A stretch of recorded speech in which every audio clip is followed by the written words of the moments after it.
Hello, good morning ka-farmers ko dyan. So ngayong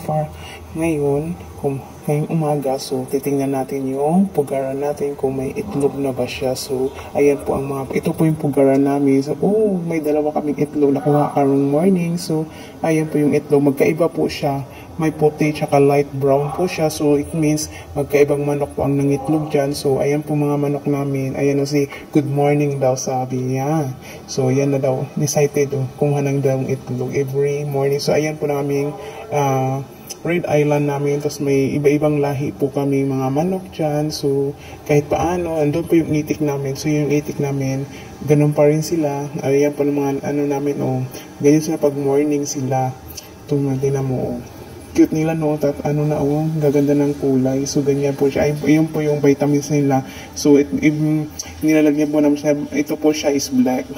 So ayan yung itik namin. So ito pa siya, iba-ibang kulay at iba-ibang lahi po ang aming mga manok dyan nangingitlog. So yung iba dyan, hindi pa nangingitlog, mga ilan-ilan pa lang ang nangingitlog dyan. So kahit paano, araw-araw may itlog, saan ka pa, diba? So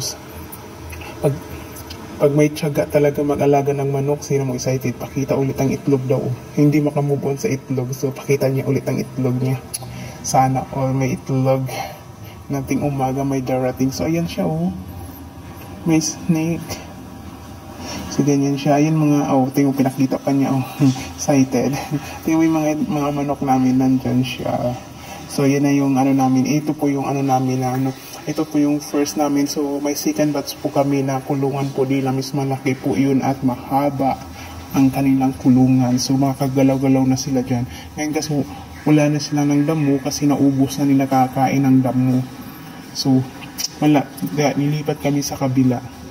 Kasi doon sa kabila, mas marami ang damo doon kasi tag-init ngayon, walang tumubo. So sila sa pagkain. Pero ngayon sa awa ng Diyos, okay naman sila. So ngayon, mas excited si tita ko. Kaya mo yung itlog niyan, hindi mapakali. Salamat!